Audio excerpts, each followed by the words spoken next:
So I threw this room together kind of spontaneously this morning. I didn't throw it together. This is based on a presentation, a paid presentation I did yesterday that people absolutely loved. And I thought when I was thinking, okay, what am I going to do in Clubhouse today? I thought I will just try this and see who shows up. So I would love your feedback at the end. You're welcome to either come on stage and give me feedback or else message me on Facebook to let me know if you like this room. But here is what we're talking about today. I just ran yesterday. I did a time is an illusion presentation where I taught people how to utilize time in a really outside the box way that lets them be far more productive than they thought they could be. And part of that presentation, I promised them that I was going to give them a cheat sheet that showed them how to clear the clutter in their environment. Because when I created this event, I asked people to take a survey and I said, let me know what is keeping you from being productive in your life. What are the things, the obstacles that are keeping you from achieving your dream business goal? And so many people wrote that one of the things that was holding them back was having a messy environment or feeling like they needed to get their house clean or their office organized first. And my heart really went out to them for a couple of reasons. The first is that I really think that having to have your environment just right before you start is a trick of the imposter monster. It's a trick that keeps us stuck. And at the same time, I also think our external environment often mirrors our internal environment. And when a person feels like they're in a cluttery space and they feel overwhelmed by all the things that they need to do, it does occupy space in our heads and even in our bodies that keeps us from being productive. So I thought it'd be fun to see if you guys are interested in hearing how I went from the kind of person who was literally, I would hide when my doorbell rang because I didn't want anyone to see how terribly messy my house was. And this is when I had 3 little kids. I just, I did not know how to get my act together. And when I was growing up, one of the biggest things that my parents would fight over, the recurring fight that I remember the most, I'm sure there were plenty of other things, but the one I remember the most is that my dad would yell at my mom about what a terrible housekeeper she was. And it was really stressful as a child to hear like the huge fights that would happen over messes. And sometimes my dad would come home at the end of a long day of work and just start picking stuff up and throwing it in the trash. Like he was sick of seeing it, so he would throw it away. And we often marry our unresolved issues. So I married someone who was just like my dad in some ways, and just like my mom in some ways, who constantly told me what a crappy housekeeper I was. And I was a crappy housekeeper. I was terrible. And I realize in hindsight that a big part of it is because my mom had modeled this for me. And this is the thing bad about my mom, but I had seen her be a terrible housekeeper. So I didn't really have those skills inborn in me. And part of it was that I had this identity level belief that I am a bad housekeeper. And several things happened in my life over a series of years. Little transformations happened. I got all these little aha moments from different places that helped me gradually, bit by bit, over a course of several years, completely transform from the kind of person who cannot open my door when someone comes over to the kind of person who keeps a perpetually neat, tidy, clean environment. And I am not perfect. There will be moments when, especially when I'm doing a big launch in my business, something really big is going on. Sometimes my house will get a little bit disheveled, but it's never more than 30 minutes away from presentable to where I could have someone come over and go in any room in my house and not be humiliated. And I would like to tell you how I did that. It's actually, these are some outside the box things that I don't think you'll hear in other places. It's not about systems. You can be given systems all day long, and these systems might work really well. But if you don't have the internal ability to know how to utilize those systems, everything, like, it doesn't matter. And so I'm going to be talking a lot about transforming your internal environment, your relationship with the clutter, your belief about yourself and your ability to clear the clutter. That's what this talk is going to focus on. And just so you know, I am recording this. If people are watching this video, I keep recording these as video. So I'm recording it as video and audio, but I hate just looking at myself while I do this. So if I'm looking all over the place, that's why I'm actually looking down at my phone where all my Clubhouse people are, because it helps me feel like I'm talking to real people. I know I am talking to real people, and that's encouraging for me. So if you're watching this video, that is why. But I want to let you know that I am reading a lot of these tips off of the cheat sheet that I created for the Time is an Illusion presentation yesterday. And I would love to share this cheat sheet with you. It's really awesome. It will help you embed these principles into your soul so that you can actually become the kind of person that does this easily, no matter how discouraged you are now, no matter how much you struggle with this now. I really believe that this will give you an awesome breakthrough. So principle number one, are you ready? You might not like this one, but I think you will once you get it in your DNA, is to stop complaining. Stop talking about yourself as a bad housekeeper. Stop talking about the clutter or your environment as overwhelming, because the way we feel about the task at hand or the way we feel about our environment impacts our ability to have autonomy over changing it, over generating some transformation. So I shared this metaphor on the call yesterday, and a couple of people thought it was funny. When we talk bad about our environment, when we talk bad about our ability to be a great housekeeper, and if that word housekeeper doesn't resonate for you, just insert a word that does. When we talk bad about these things, it's almost like talking bad about someone and then asking them to go on a date with us. And if we want to have a clean environment, we need to start imagining that we are capable. We need to start talking nicely about ourselves and our abilities. We need to start imagining our environment as being clean, and stop saying, oh, I just don't have time, or this is such a pain, or I have to do this. What if you change that into a get to? I get to do this. So that's your first little nugget. And then the second one is to think about who you are being when you clean, when you think about the mess. If you are being an overwhelmed person and you're feeling like you're a terrible housekeeper, this is me. I was trying so hard. I was married for 15 years and I was a stay-home mom for that entire time. And I had 3 little kids. I homeschooled them until my divorce 14 years ago.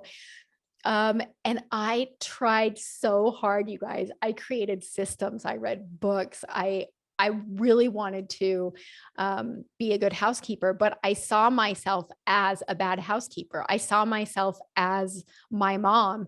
And so having that identity really made things hard. So I'm not going to go super duper into this because I have a Clubhouse presentation where I teach the alter ego protocol.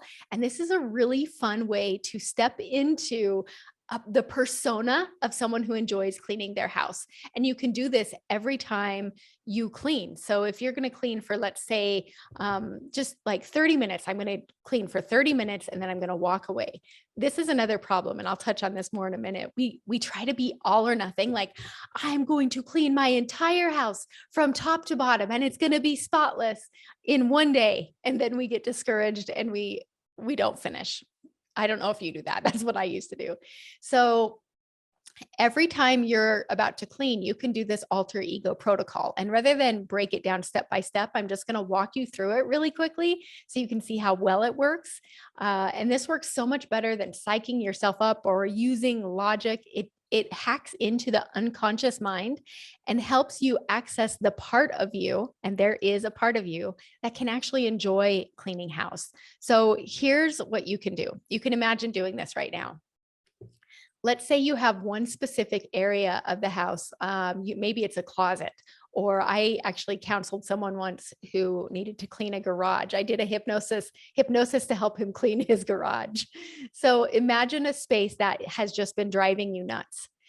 And what I want you to do is imagine if you're in a place where you can see that space right now, bonus points. If not, just pretend you can see it in your mind. And imagine that you know a person who would be really good at cleaning that space, someone who would have an absolute blast. I don't know how many of you are familiar with Marie Kondo. She's the woman that wrote I think it's The Life-Changing Art of Tidying Up or something like that.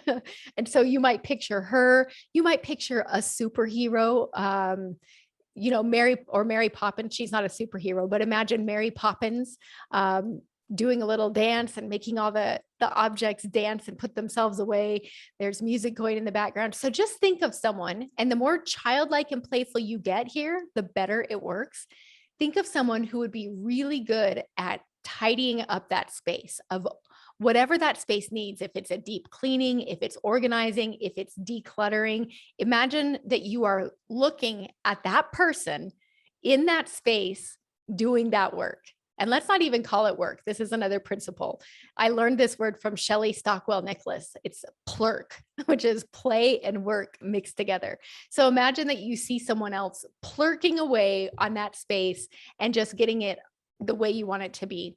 And as you are observing this, either in your mind or as you look at that spot and just pretend that that person is there, notice their body language. Notice the way they're holding their body, the way they're moving their body, the amount of energy in their body.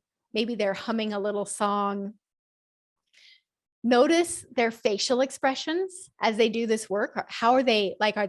Do they seem excited? Do they seem happy to be here? And now here's a weird one that I just want you to intuitively pretend that you know. How are they breathing? Just imagine that you could observe the way they breathe while they're cleaning that space. And now if they had a thought bubble coming out of their head and you could read their mind and see what they're saying to themselves, this is going to probably be a really simple statement. What is it that they're thinking about what they're doing? It could be as easy as, this is fun. Or this goes here, this goes here. I'm just going to put this over here real quick. Maybe you even notice the tone of voice in which they are speaking to themselves.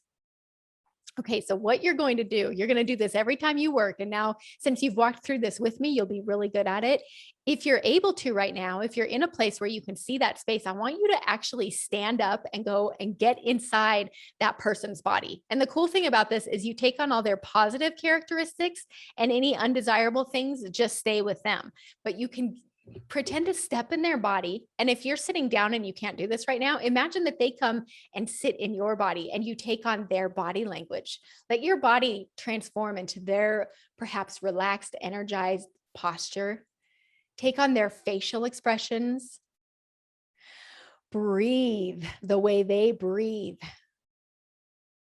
And now try on that thought bubble. Just say some of those things in that voice tone that they were saying to themselves as they clean, and notice the way your body responds to your self-talk. Okay, I call this the 3 Bs mixed with the alter ego protocol. You just stepped into an alter ego that can show you how to be a great housekeeper and actually have fun doing it. And the thing is, a lot of people think that this is faking it till you make it. It is not. It is actually a neurological fact that you cannot pretend to be something that is not inherently and innately you.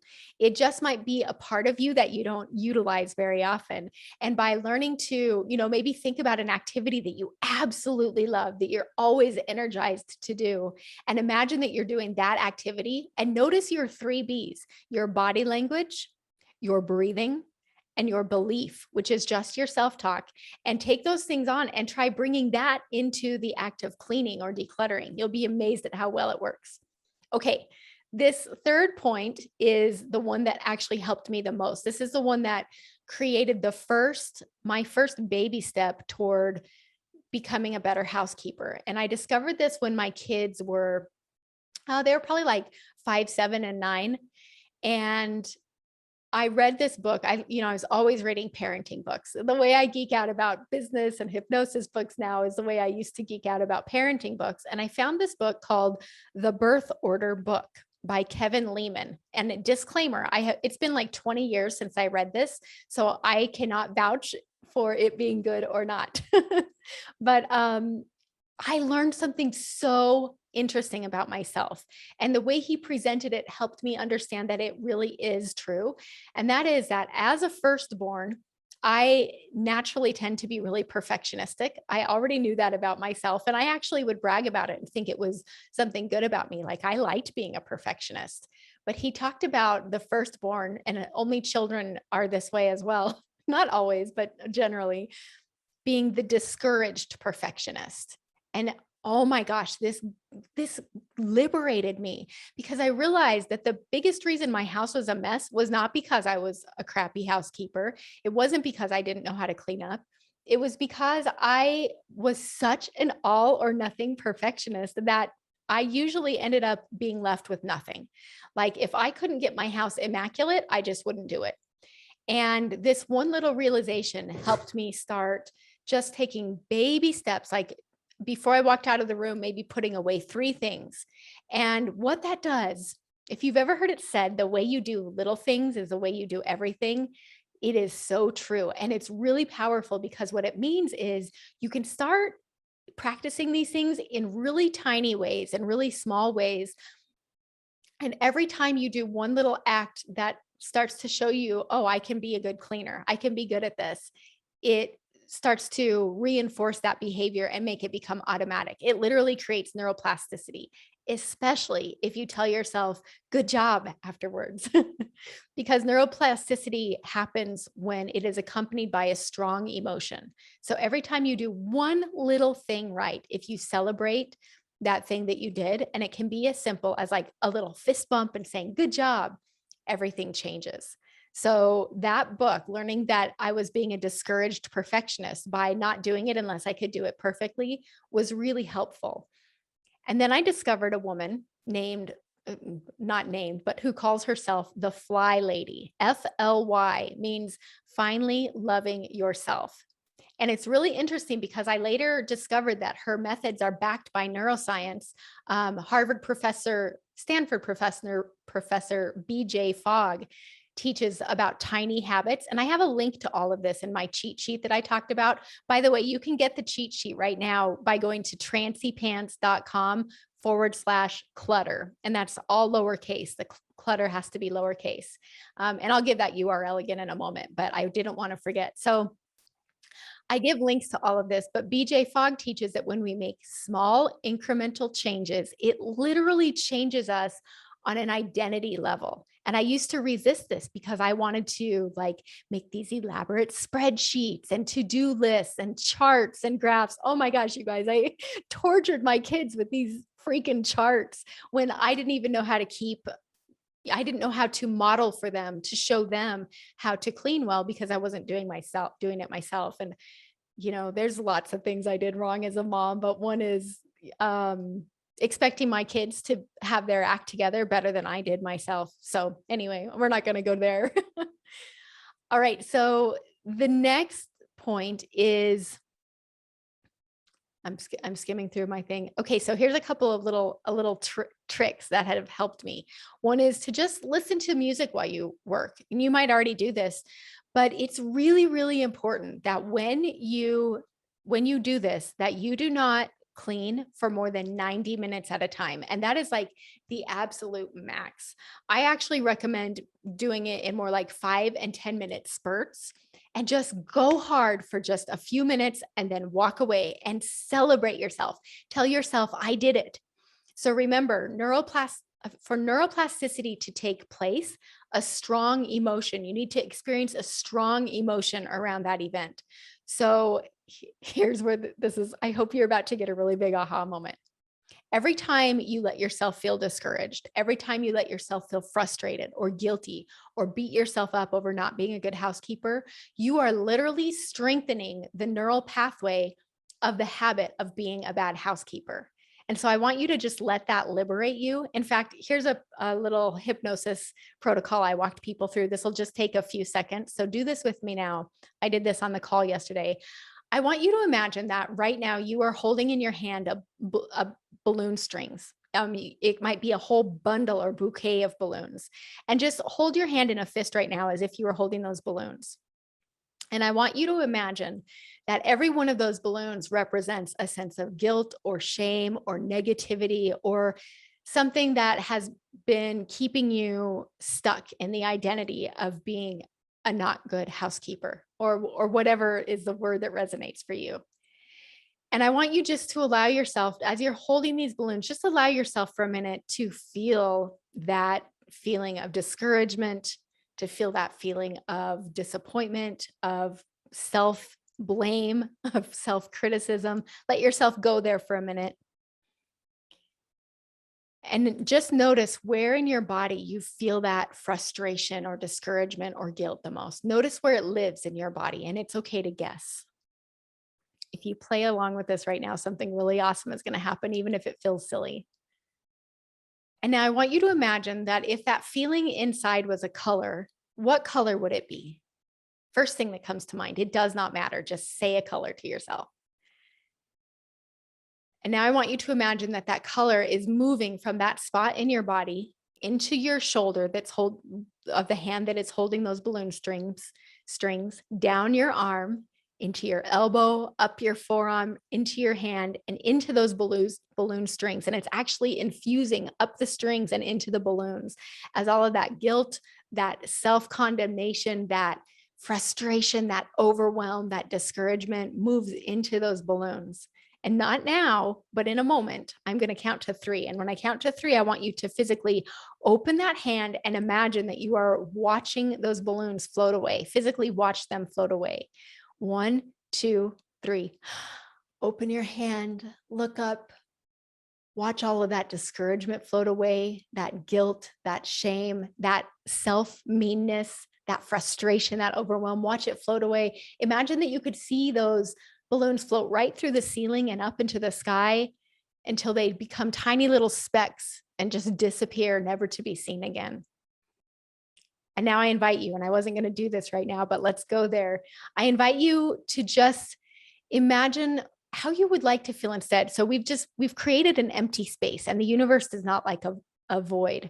So what I want you to do right now is shift your 3 Bs by just imagining that there is a balloon string pulling you up from the top of your head so that your bones are becoming aligned, so that you're sitting upright, but really comfortably. And the rest of you can almost hang like a marionette on a string. So your shoulders are relaxed, maybe back a little bit. Lift your chin up like you're looking up at the sky, noticing that the sky is clear and those balloons are gone. Put a smile on your face. So here we've changed our first B, body language. And now I'd like you to take in a deep belly breath from low in the belly, like you are blowing up a balloon in your belly.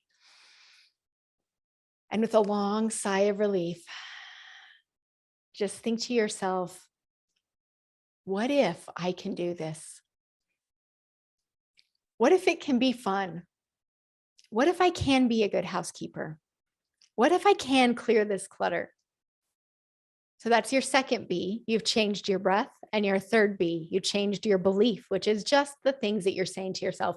Beliefs are not that hard to change. The way we got our beliefs is by repeating things to ourselves over and over. And when you start repeating some empowering things, everything shifts.